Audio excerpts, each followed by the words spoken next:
Yeshua Masaya mga kamestro, at si Maestro Osil naman po ay dito na naman sa YouTube para magbigay ng tips kung paano mapalakas ang ating mga gamit espiritual. Bako medalyon, anting-anting, agimat amulet pendant gemstone, mutya, chalenko, kung ano mong gamit espiritual mo.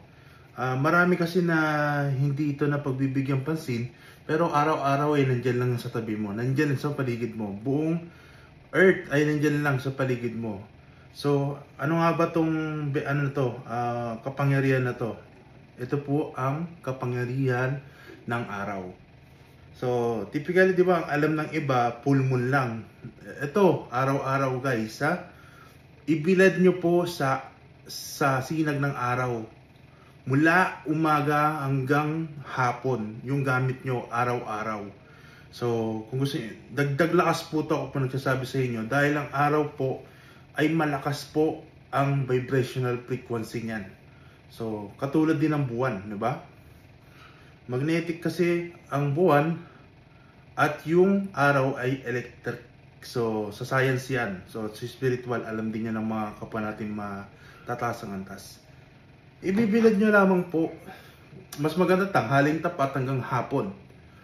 Nasa sa inyo basta mabilat nyo ng 1 oras o higit pa.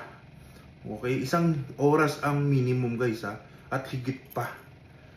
So, yan, yung mga mutya nyo, ito, mga mutya ko, ito, binilad na din to.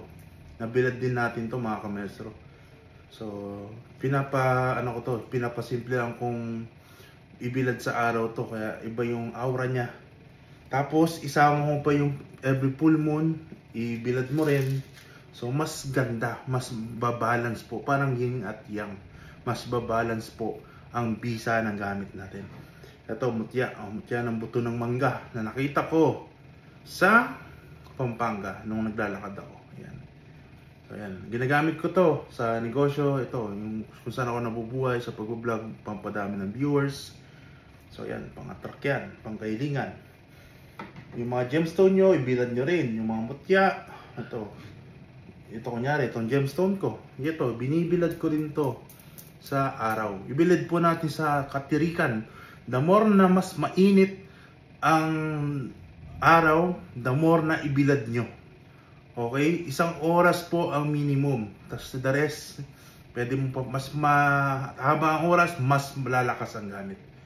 So sana may mga natutunan kayong tips guys.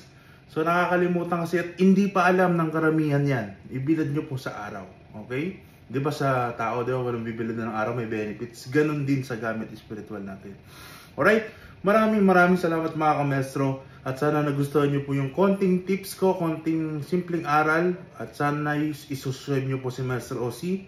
Sa Facebook naman, i-follow nyo ako. Sa TikTok, i-follow nyo ako. Maraming salamat. Pagpalain tayo ng Diyos hanggang sa muli. Paano? Pax.